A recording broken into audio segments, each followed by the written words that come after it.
This is the I Love Success podcast. I'm Peter Jabrukovsky, and I have made a vow to myself to help as many people as possible to achieve their dreams. Let's get started.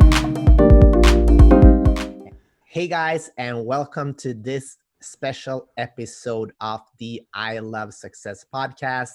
My virtual world tour is continuing, and today I am in Hollywood in the hills. Super grateful to talk to a mentor, a friend of mine, and the founder and of the Art of Charm podcast. He has done almost 1,000 episodes and met some of the most incredible people in the world, and he knows what's up, especially when it comes to relationships and emotional intelligence. So welcome, AJ Harbinger.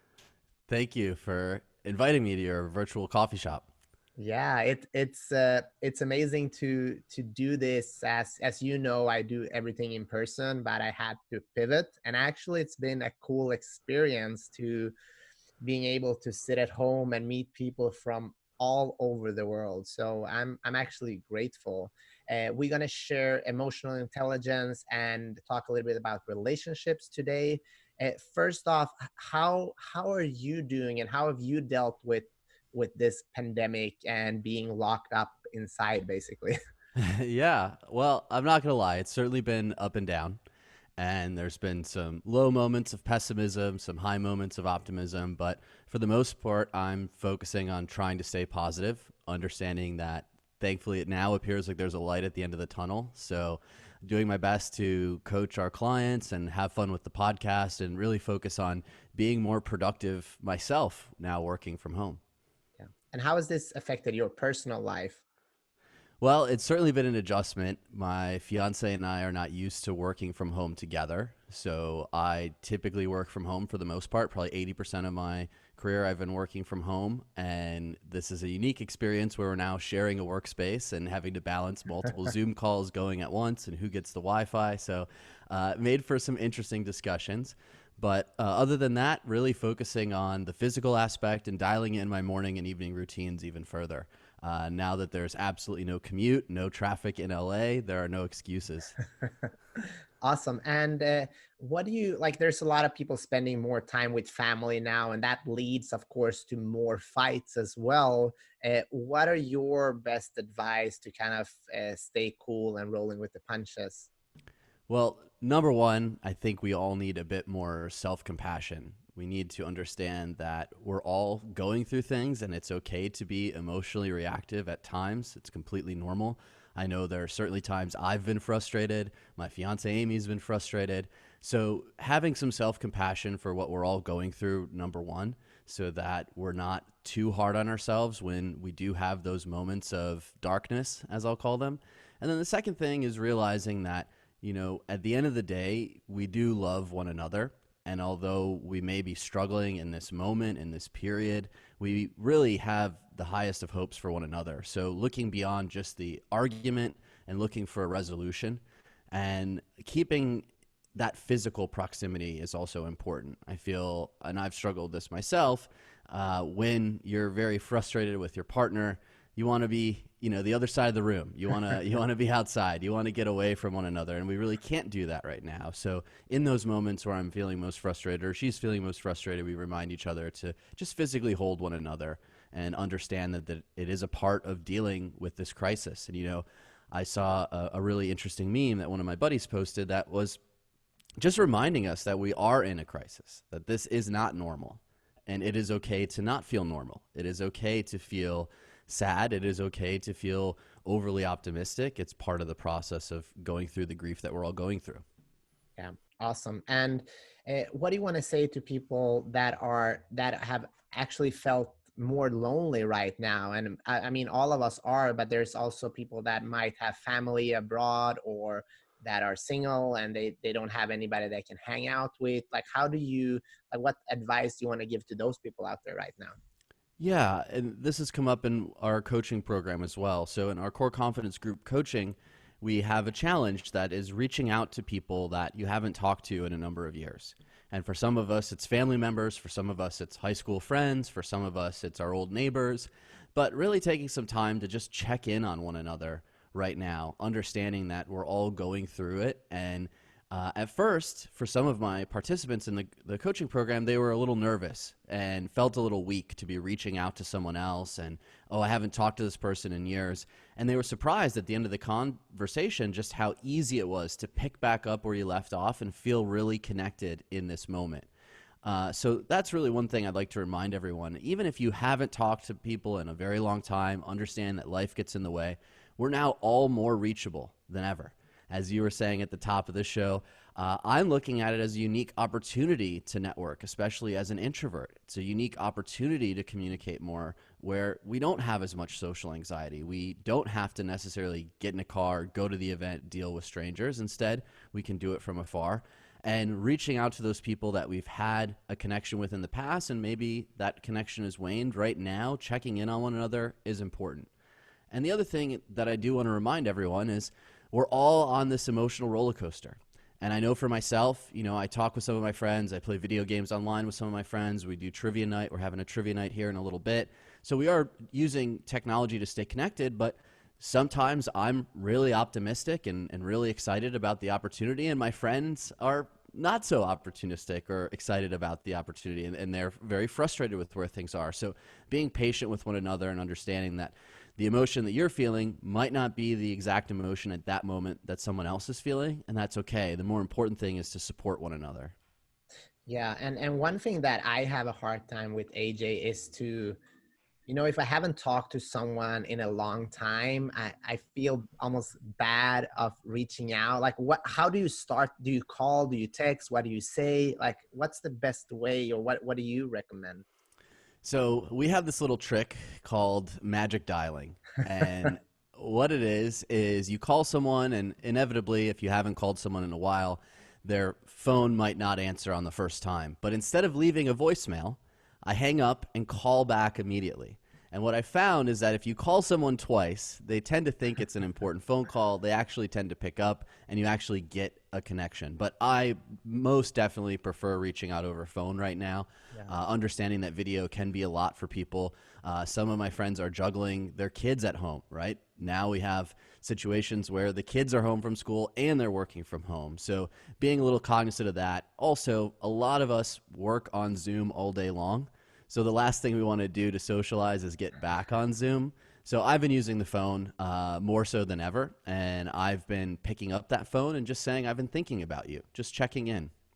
And that alone typically initiates conversation. How are things going? I have friends in New York, I have friends in Michigan, I have friends in Europe, and everyone is going through this almost, it feels like, at different times, right? So my friends in Europe, they were experiencing it before us here in California, and then us in California, I was experiencing this before my friends in Michigan. So with that in mind, that simple, hey, how are things going? I was thinking about you, and really taking the time to listen and listen to the emotions that are coming through that call is really important right now. Yeah. And is there anything you have you had time to kind of contemplate on this whole situation? Is there any changes that you are going to do in your life when it comes to relationships and friendships when this is all over?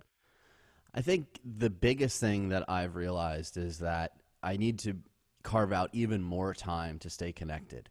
And I have been a little selfish with my time. I have been really focused on growing the art of charm and growing the company, and focused to a degree on some selfish things, and let some of these relationships that matter to me fall to the side. And in this moment now, when I have more time and I'm reaching out and reconnecting with people, I'm realizing how far one conversation can go in rekindling that connection.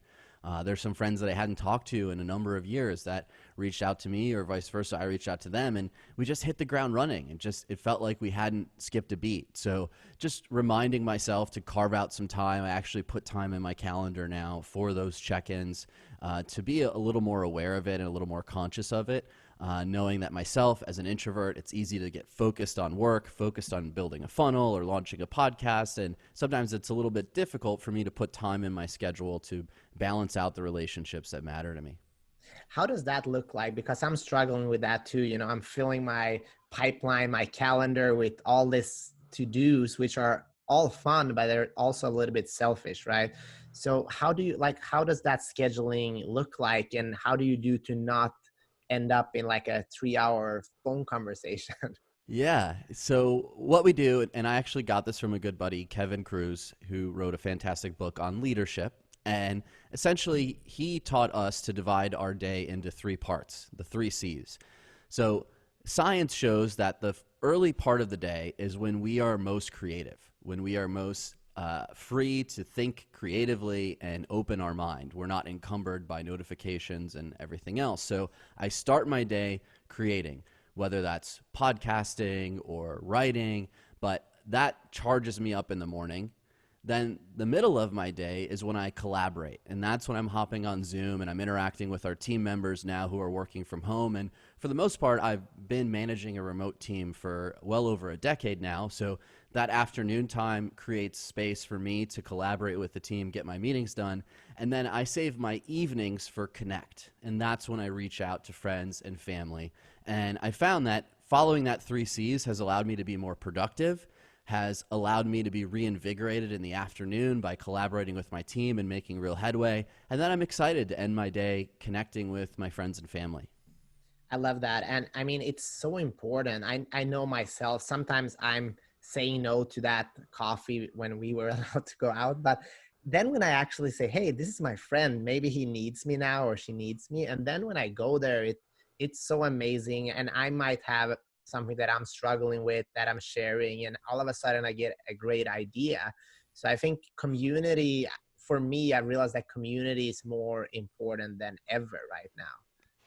And I think we're all a lot more open to being vulnerable. I was just talking to a friend of mine in London, and he, before all of this, had sort of struggled to keep that positive face and seem outwardly like he had it all together, while internally he was going through some disappointing turmoil and some emotional trauma. And that mask was hard for him to keep on, and he would beat himself up, trying to appear as if he had it all together. And this period has really shown him that being vulnerable, opening up about his struggles, being honest with his friends that he's not handling this as well as he'd like, he's not dealing with this well, has actually opened up and deepened some connections that he didn't even imagine, because before this, he wanted to be that person that everyone looked up to, and now he's realizing that being open and honest and vulnerable actually deepens connections, makes you more relatable, and he's gotten a lot more support from his friends than before. So I think it's a unique opportunity for those who see it to deepen those connections that we've had that we've sort of let slip to the wayside. Yeah. And AJ, let's talk a little bit about emotional intelligence. What is that, and how can we use that in our everyday life, especially right now? Well, I think the one thing is understanding your own emotions. And for many of us, we spend more of our time running away from those emotions, especially the negative emotions, right? We spend most of our time seeking out pleasure, avoiding pain, and trying not to deal with the negative emotions we may be feeling. And of course, during this period, for some of us, those negative emotions now are overwhelming. And understanding your own emotional state and understanding that your emotions are fleeting. They don't define you. And as we've probably all felt from this period of quarantine, there will be some moments where we are super excited, and there will be some moments where we're not so excited. And being okay with either of those emotions is an important understanding of yourself. So understanding your own emotions and how to regulate them is what I think is the foundation of emotional intelligence. Once you understand your own emotions and you understand how to regulate those emotions, how to let go and diffuse from your emotions so that they don't get the best of you, you can actually then start to turn your attention towards other people's emotions. And that's really where emotional intelligence comes in. How do you read other people's emotional states? How do you pick up on how they are feeling and express empathy? And really, for a lot of us, if we are feeling a little anxious, if we're struggling with our own emotions, we're certainly not going to pick up on those emotional signals for others. Now, many people argue, by nature, women tend to pick up on emotions and have a bit more emotional intelligence than men, so why should men care about this? But ultimately, having high emotional intelligence allows you to develop and strengthen relationships. And it's an important exercise for both men and women. I work with women who struggle with emotional intelligence. I work with men who struggle with emotional intelligence and look to grow that area of their life. So I don't think anyone's sex, I think it's a myth. I don't think anyone's sex is stronger in that area. What I would say is that when we start to understand ourselves at a deeper level, we can start to turn our attention to others, and that's how we really start to build our own emotional intelligence. And do you feel like virtually it's a little bit harder to pick up on those cues, right? Like Absolutely. what's your advice for working with that right now? Well, I think for many of us, obviously, the in person can be difficult. If you have social anxiety, if you don't have a good emotional regulation of your own, then of course, being in person sends that anxiety on overdrive. And all of a sudden, we get more in our head, and it's difficult for us to follow along in conversation and be present. What is interesting is that when now we are apart, we have more distractions than ever. So now I have a screen that has notifications popping, emails going, so it can be even more difficult with the distractions that go along with video conferencing. So what I recommend for everyone is to full screen your Zoom, turn off Chrome and all the other apps that are going on and all the other notifications, and allow yourself to be fully present as if the person was in the room with you. And then we're going to want to pay attention to the emotional context of the conversation. What are the words that the other person is choosing to express their emotional state? And if you're not picking up on their emotional state, ask them outright, how are you feeling? And listen to the words that they use to describe their emotions. Those are going to be clues into how the other person's feeling and how to connect with that person in a deeper way. And of course, video creates challenges. You can't see my hands. Oftentimes, you only really get from the neck above in many of these video conference scenarios. So for me, myself, I like to talk with my hands, and I also like to see other people and what they're doing with their hands to express themselves. So it does make things a little more challenging. So that's why for me, I have to close all the other windows and all the other apps on my machine and really just focus on the video conference at hand and almost pretend as if the person is in the room with me. Yeah. And talking about getting to know your own emotions, do you have any exercises that our viewers and listeners can use? Because it feels like a lot of times we suppress our feelings, especially there's some part of us, and then all of a sudden they come up, they pop up when you're in a new situation. So do you have any situations or any exercises that we can work on? Yeah. So the biggest one that we recommend for everyone is to start journaling so that you actually take the temperature of your emotion in regular intervals. Many of us don't even stop to think about, well, how am I feeling right now? And just sit with those emotions. So a journaling practice that we love at The Art of Charm is simply waking up and ending your day journaling how you're feeling. So taking your emotional temperature in the morning and your emotional temperature in the evening and getting a good sense for what your baseline is. For many of us right now, we may see that those are varying pretty wildly, but outside of this scenario, typically we tend to have a pretty compact range of emotions outside of, anger, outside of frustration that pops up from time to time. So when you have a good understanding of your baseline emotion, then the second thing you can start to do to really understand your emotions better is think about the areas of your life where you're seeking out pleasure. So do you find yourself reaching for, let's say, cigarettes or alcohol or for exercise, right? These are all things that ultimately we derive a lot of pleasure from. So typically, if we have bad habits build up, those habits are around us avoiding painful, negative emotions. So if you find yourself seeking pleasure, distracting yourself with video games, distracting yourself with drugs or alcohol, then typically that's because you're not emotionally regulating yourself responsibly. So looking at the source of those emotions. What is that frustration? Is it procrastination that's creeping up? Is it an argument with your spouse that's causing you to seek out that pleasure? That's how we start to understand our emotions at a deeper level. And the more we can tap into those emotions and understand them, the more we can actually practice that self-compassion I was talking about earlier and understand that your emotions don't define you. You can diffuse yourself from those emotions and understand that your emotions are much like passing thoughts. Sometimes that chemical reaction is going to be really strong in the positive. Sometimes that chemical reaction is going to be really strong in the negative.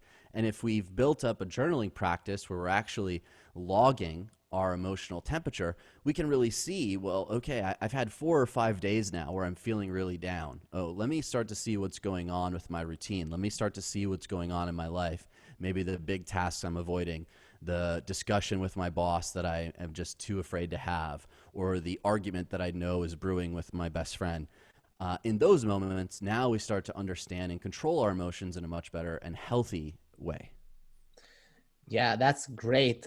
I think what we're seeing right now is a lot of we're being basically mind fucked, right, by Yeah. all the media and everything's going on. Like, do you have any tools for kind of working with that? Because if I'm coming in here right after seeing somebody dying, and then all of a sudden I think everybody's gonna die, and all of a sudden I'm freaking out if somebody comes close to me when I'm walking to my car, and then maybe I yell at my spouse, or so how, like, what can we do? Not only what we're going through now, but this, we all have challenging times. Yeah. And, in this time, many of my clients that I've talked to, myself included, I will find myself in these rabbit holes where it's just doomsday theory, conspiracy theories, and what is going on? Are we being lied to? And I like to view the information I'm consuming much like the food that you consume. And too much junk information can lead to you feeling overweight, sluggish, hurting you emotionally, just like too much junk food can have the same impact on you physically. So when you start to understand your emotional temperature, you're checking it regularly, and you start to see, hey, there are some patterns to behaviors that are triggering me. For some of us, it might be getting up first thing in the morning and reading the news. And I know that was the case for me. So we were planning a wedding in Italy at the end of May. And when we got word that it was getting bad in Italy, of course, I was waking up and our wedding planner would be emailing us. It'd be the first thing I'd see in the morning. And then I would check the news, and all of a sudden I'm doomsdaying that this is never going to end. And I can't believe all the sadness going on. And I started to realize that morning routine was actually killing my mood, killing my productivity, and making me procrastinate on the big tasks that I wanted to handle. So I made sure that I was not allowed to check the news or my email until I got some exercise in, until I got some endorphins and positive emotions flowing through my body before I delved into the information that is often spiking our stress and spiking those negative emotions. And what science will tell you is that when you have endorphins running through your body, those phenomenal compounds that are released through exercise, well, mentally, you will be better equipped to handle that fight or flight response that gets triggered when we find something stressful or negatively emotionally. So take care of yourself first, especially when you wake up, and also when you go to bed, right? No negative news or before. Yeah, I think it's really important to compartmentalize your day. So as I was saying, in terms of being productive, the 3 C's, but then also understanding that if the first thing you're reading or the last thing you're reading every single day is some of the negative media and the negative news that we're seeing, well, that can start to compound over time. And it can be very difficult for you then to find the positive and to see the opportunity and to think clearly about things. It's very easy to fall into a trap where the world is falling apart because you're simply reading that news when you go to bed, which implants in your brain right before you start dreaming and becomes part of what you're focused on that evening. And same thing in the morning. If the first thing you're setting your thermostat for the day at is negative emotions, well, it's going to be very hard for you to bounce back that day. And let's talk about, there's a lot of people now, big life events have been rescheduled, just like your wedding. Like, how do we deal with that when we have such a big day coming up, and then all of a sudden, oh, we can't do it anymore? Like, how does that work in a relationship? And also, what advice do you want to give to other people that have not, that they're seeing cancellations and things are not going as well as they thought they would, and things like that? Yeah, first off, I can definitely relate. And it was heartbreaking to have to postpone. And even now, with what we're seeing and the way that it appears this is going to go on and continue for a while, there's a high likelihood that it's going to be continued to postpone for a lot of these life events. So first off, is understanding that it is okay to grieve. It is okay to be upset. It is okay to be angry. It is okay to have negative emotions. Again, what we're talking about here, when we run from those negative emotions, when we try to suppress those negative emotions, when we try to pretend that everything's okay, we don't process those emotions in healthy ways. And that's how it does damage to us mentally, physically, emotionally. And that stress, of course, can compound over time if you don't process it. So for one, I would say be honest and be open with your best friend, with your spouse, with your family about your frustration, about your grief, and let it all out. Process that emotion fully. For us, we were in multiple stages of grieving our wedding day. Is something that we had been planning for well over 8 months. And of course, as it was getting closer and getting more excited to get that news, it was incredibly frustrating. But, that is part of what we're going through right now, and trying to hide or run from those emotions is not going to be healthy. And of course, we've been very fortunate to have friends and family who are also very supportive, who have been understanding and who've reached out to check in with us and see how we're doing. And I encourage everyone who is friends or family of people who had their large life events put on hold, graduations, weddings, etc., to be a little bit more compassionate to those who are really looking forward to these events. These are seminal moments in everyone's lives, and it's unfortunate that they've had to be postponed or changed in these situations. And then the last thing is, look to make the most of it. Really, what you focus on is what the ultimate result is. And for us, we've focused on the fact that we have all of our friends and family still supporting us and reaching out and still excited whenever that future date may be, and understanding that we will get through this. There is a light at the end of the tunnel. This is just a phase in our lives, and unfortunately, it's lasted a lot longer than many of us had imagined, and we're going to pull through. Thank you for sharing that. One last question for you, AJ. I'm a lot about dreams and goals, and we are kind of resetting now. And a lot of people have had long moments with themselves thinking about who they are going to show up as when this is all over. What do you want to say as any final words for all the dreamers and goal setters out there that are kind of resetting right now? Well, I think, and I've gotten this advice from a few recent podcast guests as well, that in all dark moments in history, there are people who see opportunity and seize them, and they end up flourishing and thriving. And right now, as difficult as it may be, those of us who take the time to understand ourselves deeply and look for ways that we could help supporting one another will find those opportunities and will come out the other side thriving in this situation. So I think it's really important to keep those dreams, to keep on looking at yourself and your values and see how you can show up and help other people in this period. And you will, in the end up being successful in reaching those dreams, regardless of what happens with this period. Thank you for sharing that, AJ. If people want to connect with you, where do they find you and the Art of Charm? Yeah, I would definitely recommend checking out our podcast, The Art of Charm, and that's where we talk about our social skills toolbox, and we interview a lot of great guests. And of course, theartofcharm.com is the website where you can find out more about our virtual coaching programs as well as our free social skills challenge. Awesome. Thank you so much, AJ. Truly appreciate it. Thank you for having me. And Fun talk as to you always. soon. Cheers. Thank you. Cheers.